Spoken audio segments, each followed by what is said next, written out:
ለምን ደሞ ትቆጣ ሩታ እንዴ? አንተ የፈለግከውን ማድረግ ትችላለህ። ከፈለክ ለእህቶች መስጠት ትችላለህ። እንደፈለክ ማድረግ ትችላለህ። አብርሃም ትናንትና እኮ አንተ ብዙ ነገር መወሰን የምችል ልጅ ነው።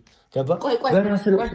ዳምጠኛ በራስህ ነው ብዙ ነገር ሰማን። በራስህ ነው ብዙ ነገር ታርግ ነበረው። ሩታ ትመጣለች፣ ከዛ ወደ ቤት ትሄዳለህ፣ ከልጅ ጋር ትጫወታለህ፣ ኢንጆይ ታደርጋለህ ምናምን ምናምን።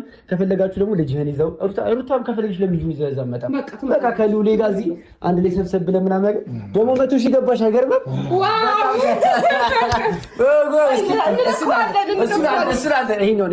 ይሄን ደግሞ አንቺ ሞክሪው። ኢየሱስ እኔ ቆንጆ ኢየሱስ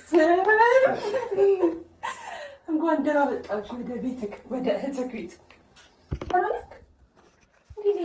አለኝ። የኔ ቆንጆ እንኳን ተመለስክልኝ። በኢየሱስ በጣም ጊዜ እንዴት ናችሁ?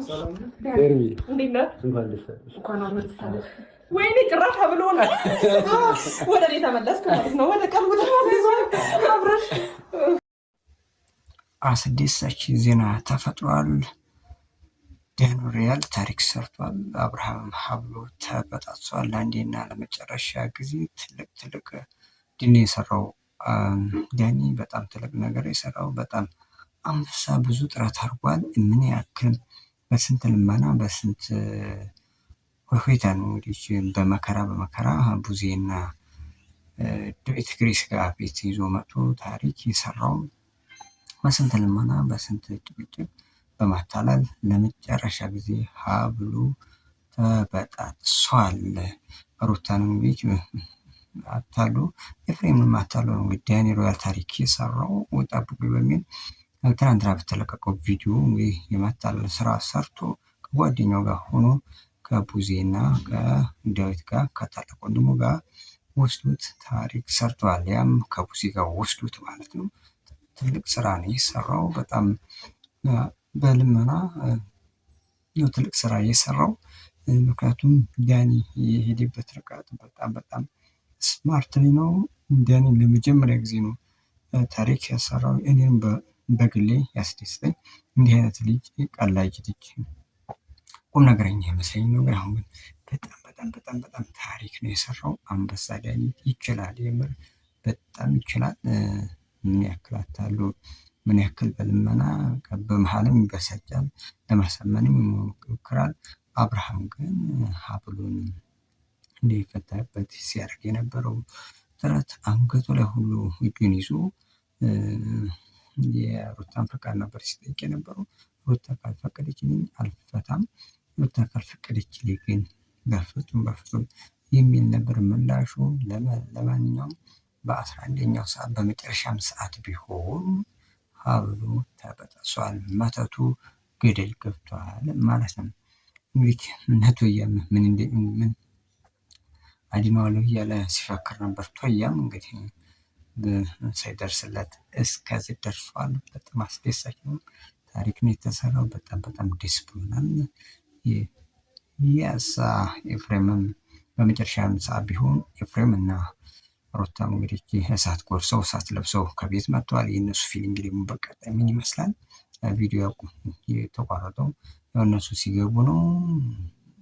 በፍጹም ይሆናል ተብሎ የማይታሰብ የማይጠበቅ ነገር ከአንገቱ ላይ ሀብል ማንም ይዋልቃል ተብሎ አልታሰብም ነበር። ነገር ግን ብጥስጥስ ወጥቷል። መተት ለመጨረሻ ጊዜ ገደል ገብቷል። ከም በፊትም አጣላን ያደረገችለት ይሆናል ተብሎ የማይታሰብ ነገር የሆነው ያኔ ትልቅ ስራ ነው የሰራው። ይመች ያራዳ ልጅ ራሱ በጣም አስደስቶኛል።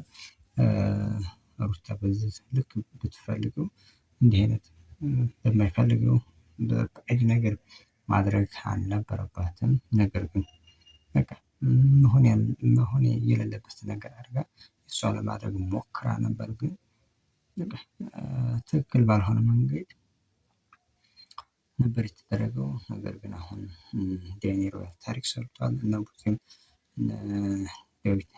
ዳዊትም እንግዲህ ደስተኛ ናቸው። ከምንም በላይ የእሱ ጤንነት ይቀድማል። ስለዚህ አብረሽ እንኳን ወደ ጤንነት ተመለስክ ማለት እንፈልጋለን።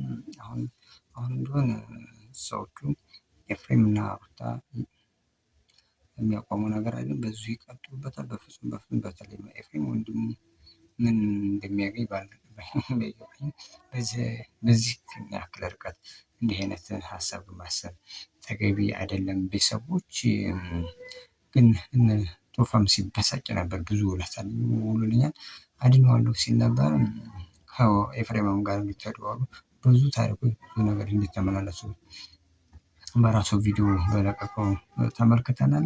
በ11ኛው ሰዓት ሰላም ወጥቷል። አብርሽ መቼም ነገ እንግዲህ እኔ የጓጓሁት የሩታና የኤፍሬምን እንዲህ አግሬሲቭ ስሜታዊ የሆኑበት ጉዳይ እንግዲህ ነገ በሚለቀቀው ቪዲዮ እንመለስበታለን። አሁን ግን በያላችሁበት ሰላማችሁ ብዙ ይበል። ሀብሉ ተበጥሷል፣ መተቱም ወርቋል። የተወሰነ መንገድ ወደ ቀልቡ የተመለሰ ይመስላል። በቀላሉ እንግዲህ ከዚህ አይነት ነገር ኦልሞስት ላይመለስ ይችላል። ቀስ በቀስ ጊዜ ይፈልጋል ብዬ አስባለሁ። ለአሁኑ ግን መተቱ ወርቋል፣ ሀብሉም ተፈቷል በማታለል። ለማንኛውም ይመችሽ። ደን የሰራው ስራ ታሪክ ነው። ቤተሰቦች ላይክና ሰብስክራይብ ቤተሰብ መሆን ይቻላል። በያላችሁበት ሰላማችሁ ብዙ ይበል። ባይ ባይ።